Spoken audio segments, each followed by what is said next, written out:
పాఠశాల విద్యార్థుల కనీస అభ్యసన సామర్థ్యాలను లక్ష్యంగా చేసుకుని జిల్లా పర్యవేక్షణ బృందం సభ్యులు మరియు డైట్ అధ్యాపకులు ఆర్ జగన్నాథరావు, ఎంఈఓ 2 శ్రీనివాసులు మండలంలోని రావిపాడు ఆదర్శ ప్రాథమిక పాఠశాల, TS Ravipadu foundational school, Hazratgudem ZP ఉన్నత పాఠశాలను సోమవారం ఆకస్మికంగా తనిఖీ చేశారు.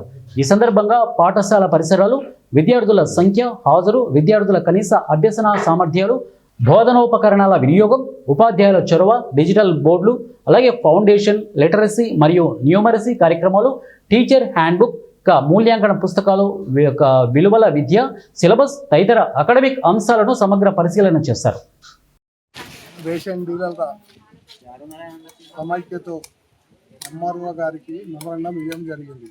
గత 5 నెలల నుండి కమిషన్ లేక రేషన్ డీలర్లు దీన వ్యవస్థలో పాల్గొంటున్నారు.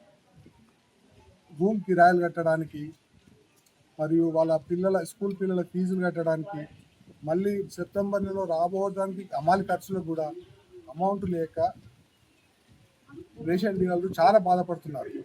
అదేవిధంగా ఖచ్చితంగా ఈ 8 రోజులల్లో స్టేట్ గవర్నమెంటు, సెంట్రల్ గవర్నమెంటు మా యొక్క రేషన్ డీలర్ కమిషన్ విడుదల చేయకపోతే దీంతో స్టార్ట్ చేసి పెద్ద ఎత్తున ఆందోళన చేస్తామని ప్రతి ఒక్క మండలం నుంచి అందరు రేషన్ డీలర్లు డిస్ట్రిక్ట్ లెవెల్, స్టేట్ లెవెల్ మొత్తం ఆందోళన చేస్తామని మా యొక్క ఉద్దేశం.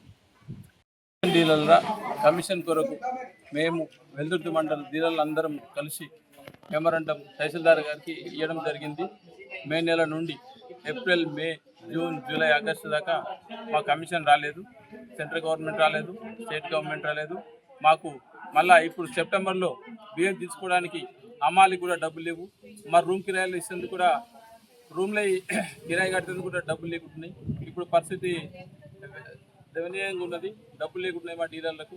ఖచ్చితంగా మాకు కమిషన్ మాయమ్మకు ఇవ్వగలరని కోరుతున్నాను.